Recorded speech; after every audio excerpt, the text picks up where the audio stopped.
glad you're here today. I'm Brett Stevens. I am the discipleship pastor here at Gateway. And I want to share a story with you about a man. I'm curious if anyone has even heard this name, Everett Swanson.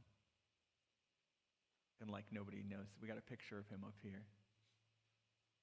This is Everett Swanson. So Everett Swanson was a pastor, and he, in the 1950s, went to Korea during the war to minister to the soldiers who were there.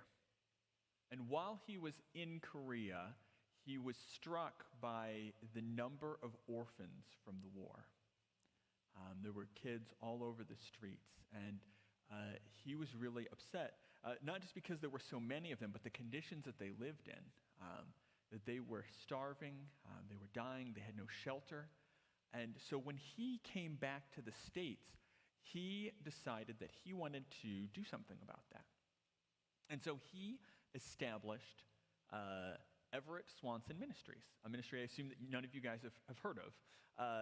So he established this ministry in the basement of his home in Chicago, and he began to collect donations. He set up a way for people to sponsor orphanages or sponsor children to support these orphans in Korea. And so within a decade, Everett Swanson Ministries was supporting 108 orphanages in South Korea. And he became concerned that this ministry was growing beyond what he had imagined. And that wasn't the problem for him. The problem for him was he felt uncomfortable having his name plastered all over this ministry that was now becoming very well known. And so he changed the name of the ministry to Compassion Incorporated. And in the 1960s, he died, and leadership of this continued to pass on. And the leaders who followed after him took this vision and ran with it. And they wanted to reach orphans outside of Korea. And so it began to spread to other countries.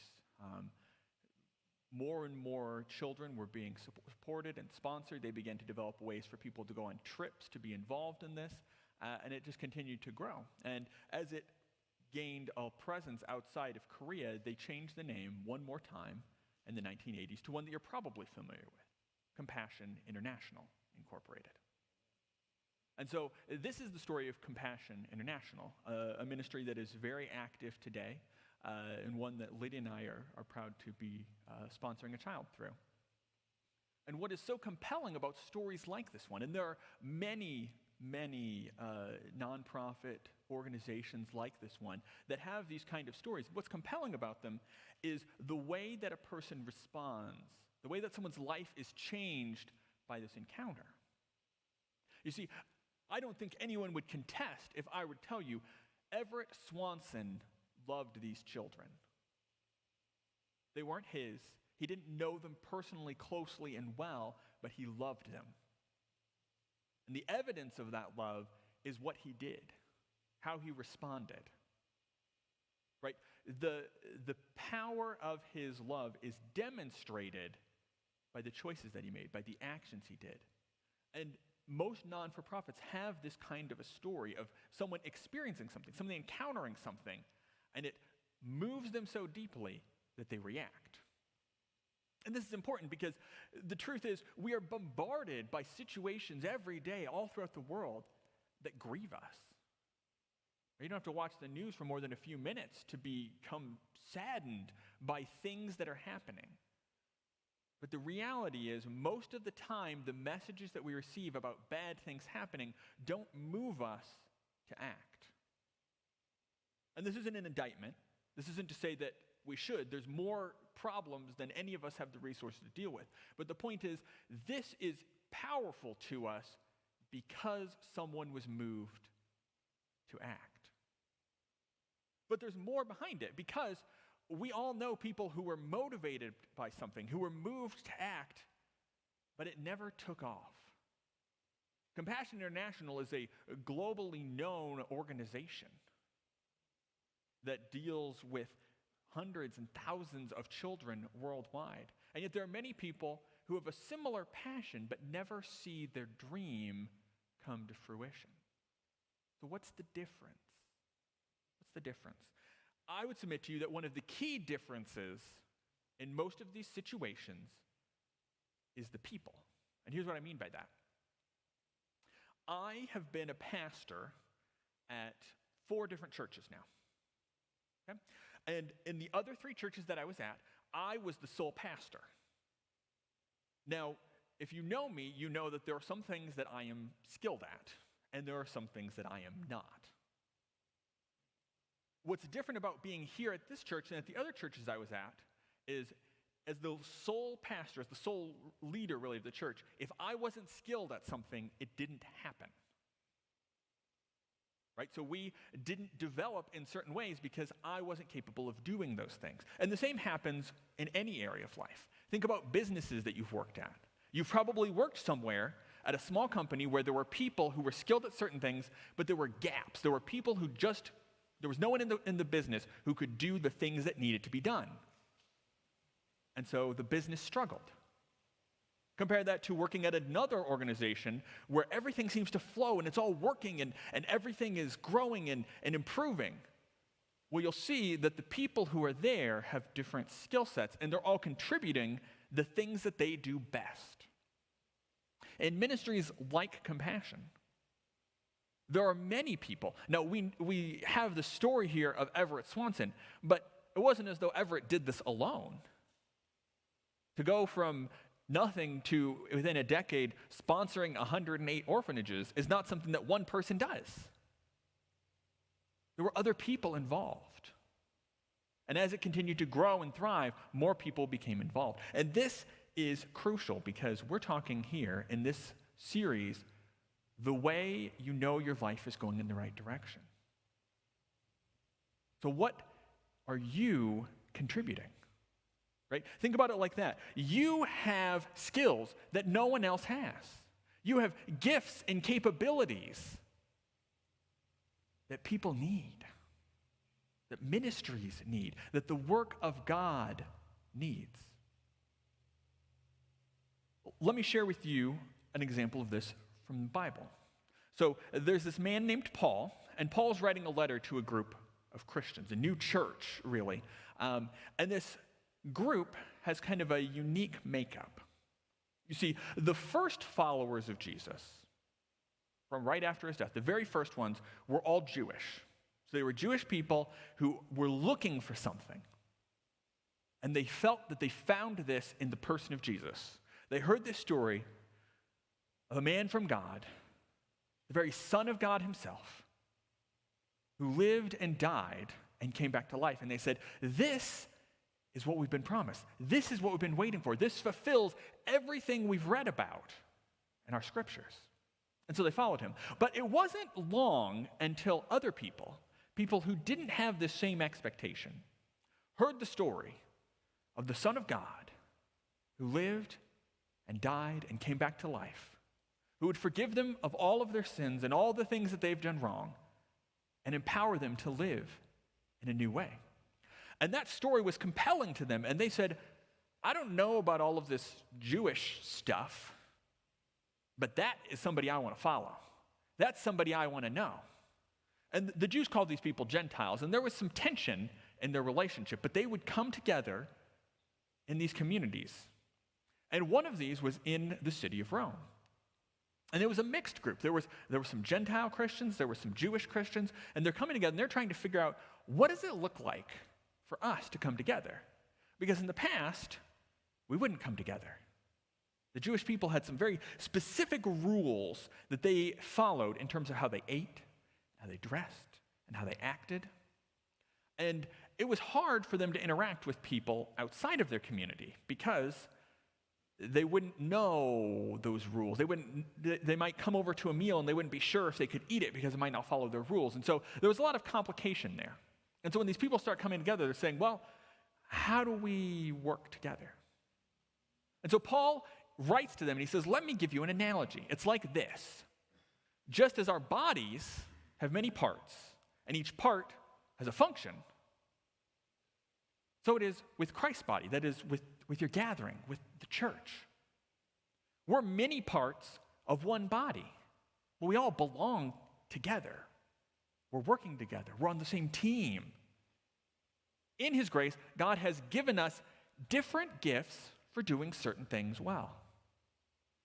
So if God has given you the ability to prophesy, speak out with as much faith as God has given you. If your gift is serving others, serve them well. If you are a teacher, teach well. If your gift is to encourage others, be encouraging. If it is giving, give generously. If God has given you leadership ability, take the responsibility seriously. If you have a gift for showing kindness to others, do it gladly. Don't just pretend to love others. Really love them. Hate what is wrong. Hold tightly to what is good. Love each other with genuine affection and take delight in honoring each other. So Paul's giving them this message, right? Take care of each other. Use the gifts that you have. Everyone contribute. Everyone pile in. And then he ends it in what seems like a strange way. Don't just pretend to love others. Really love them. Well, this makes sense if you think about what we mean by love. Now, we use the word love to mean a lot of things. But when you talk about loving a person, the key feature of that love is that it compels you to do something. I'll use this example of parenthood, because all of you have either been a parent or been a child. So you've been on one of the two receiving ends of this love. Now, when a child is first born, that child does not give back. It has only needs. And when you are woken up at 3 a.m. for the third time that night, you're tired, you're sleep deprived, and the child will not stop screaming. It is only love that compels you to hold that child gently, to rock and shush for an hour until the baby falls asleep. That is service. It is giving. It is sacrifice. And it is this that we point to whenever we want to talk about what is the deepest, highest, purest form of love. We talk about that. Why? Because it is the deepest, highest, purest sacrifice to a child who can give nothing back. To love means to serve. To love means to sacrifice. And so when he says, give what you have, whatever your gift is, do it, all in, commit, share. He's saying, love them. Love them and love them well. And this is a profound message for his day, because as I talked about, these people that were coming together were struggling. How do we even meet together? How do we share a meal together? Much less how do we serve each other? Causing a problem.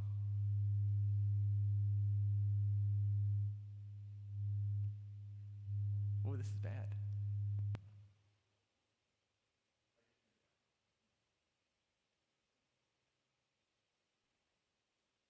Are we okay now? Ooh. All right. So this is sacrifice. Am I still on? That sounds weird to me. All right, good, great. So this is what I mean. These people are coming together and they're not even sure how to be in the same room. And Paul is saying to them, listen, you are a body, you are a family, you are a community that cannot be separated. So give what you have. The same is true in our own day. The people in this room come from a lot of different situations. Some of us grew up in the church. Some of us have just started coming. Some of us are young. Some of us are old. We have cultural, generational differences. We see the world very differently. Some of us are Democrats. Some of us are Republicans. We want very different things for this country and its leadership. And we have to come together and figure out how to get along. And Paul's words to us are still the same. Love each other. Love each other well. And this isn't just some kind of vague, arbitrary feeling. He doesn't just say, well, think happy thoughts about him. Feel some warm fuzzies right in here for him. No. He's saying, you have a gift. Share it. And this is so important because we talk about this idea of the gifts that God gives us, right? But there's a catch to those gifts. You see, when my children, the oldest of whom is 10, go to a birthday party, they bring a gift that they didn't buy. I bought the gift. I buy the gift, I give them the gift, but the gift is not for them. You have a gift, but the gift is not for you. God has given you a gift to give to the people around you. Just like I give my children gifts, God gives his children gifts to give to others. So the focus of this series, The Way, is to have these markers, these indicators, these signals for your life to say, am I going the right way? Am I moving toward Jesus or am I not? So this is the marker. Are you using your gift for others? Or to put it another way, how are you serving your church family?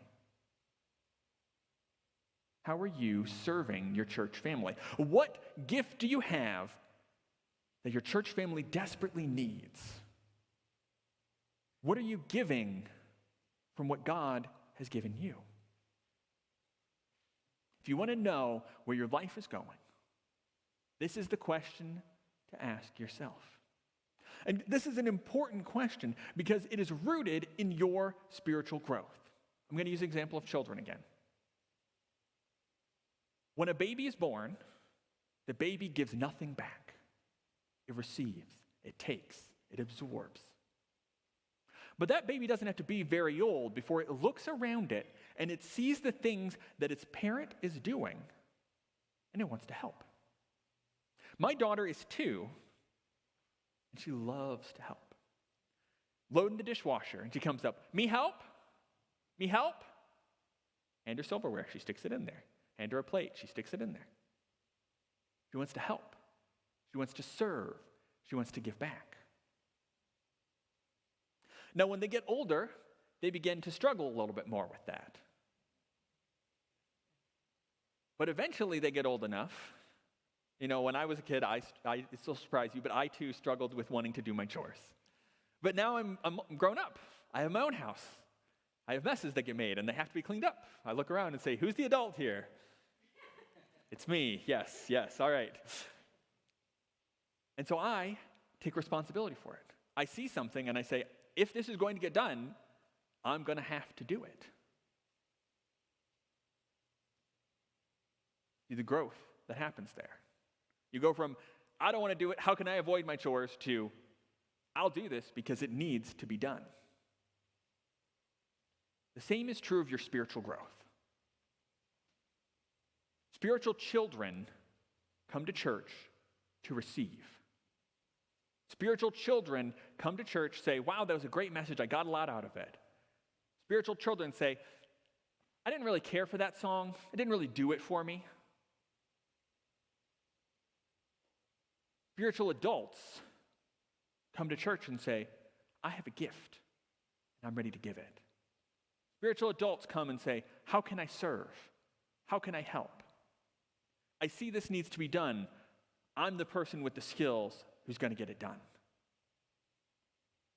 So if you want to know if you're moving closer to Jesus, this is a question about your spiritual age.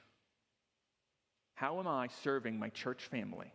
Is a marker whether you're a spiritual child who's here to receive or a spiritual adult who's here to give. So I want to pray for you as the worship team comes. Is there a last song? There's not a last song. I'm going to pray for you as Tony comes up to give the announcements. That we will all be able to answer this question, that God will open our eyes to our spiritual age. Holy God, you have given so much to us. You love us so deeply as your children. And it's easy to forget that you don't want to leave us just spiritual infants. You've called us to grow, to mature, to learn, to become more like you. So, Holy God, will you speak to us today? Reveal us to ourselves, that we can honestly answer this question, that we can know our true spiritual age. Will you speak to us? Will you teach us that we can grow and learn and mature and become more like your beloved Son, Jesus? And it says in his name that we pray all these things. Amen. Amen. Thanks, Pastor Brett. Great message for us today. It's hard, isn't it? It's easy to say I love you.